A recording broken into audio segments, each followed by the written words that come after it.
If you're thinking about buying a rental property in Forsyth County or even renting out your current home, there's something you need to know first. The rules here are a lot stricter than most people expect. And if you don't understand them, you could end up stuck with a property you can't rent at all. So in this video, I'm going to break down everything in a simple way so you know exactly what to watch out for. All right, so let's start with the biggest mistake I see people make. A lot of buyers assume they can buy a home and can just rent it out whenever they want. And in some areas, that's true. But in Forsyth County, it's not that simple. Here, you're dealing with two different layers of rules. You've got the county, and then you've got the HOA. And both of them have to allow you what you're trying to do. So just because one says yes doesn't mean you're actually in the clear. Now let's talk about short-term rental rules, like Airbnb. This is where a lot of investors get caught off guard. In Forsyth County, short-term rentals are mostly not allowed in typical neighborhoods. And when I say short-term, I mean anything under 30 days. So if your plan is to buy a house and rent it out on the weekends or nightly, that usually won't work here. There are few expectations, but very specific and require extra approval. So for most people looking in regular neighborhoods, Airbnb is basically off the table. And that's something you want to know before you buy, not after. Now, even if you're not doing short-term rentals, you still have to deal with HOA rules and long-term leasing. This is where things can get tricky. Most neighborhoods have what's called a leasing cap. That just means they limit how many homes can be rented at one time. And once that cap is full, that's it. Even if rentals are technically allowed, you might not be able to rent your home.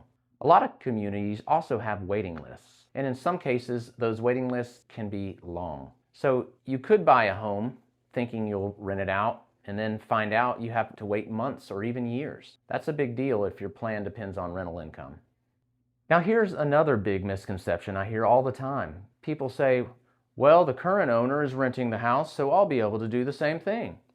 And that sounds logical, but it's usually not true. In most cases, that rental permission does not transfer to the new owner. Once you buy the home, you're starting fresh under the current rules. So if there's a cap or a waiting list, you go right to the back of the line. This is one of the easiest ways to get burned if you don't double check.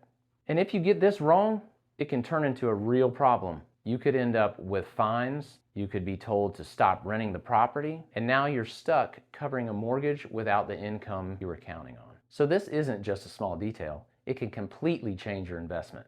So what you should actually do before buying, first, check the zoning if you're thinking about short-term rentals. That alone can save you a lot of time. Second, talk to the HOA and ask very specific questions. Not just, are rentals allowed? Because the answer is usually yes. You want to ask if there's a cap, and if there is, where you fall on that list. Third, get the official documents early and actually review them. That's where the real rules are. And lastly, don't rely on listing descriptions that say investor friendly. Always verify it yourself. This is especially important if you're an investor or even a homeowner who might move later and want the option to rent. A lot of people buy thinking they'll figure it out later, and that's where they run into trouble. Now here's the bottom line. Forsyth County is a great place to buy. Strong market, great growth, and a lot of demand. But it's not a place where every property works as a rental. You just have to be a little more careful on the front end. So if you're thinking about buying here and you're not 100% sure about rental rules, it's worth double checking before you make a move.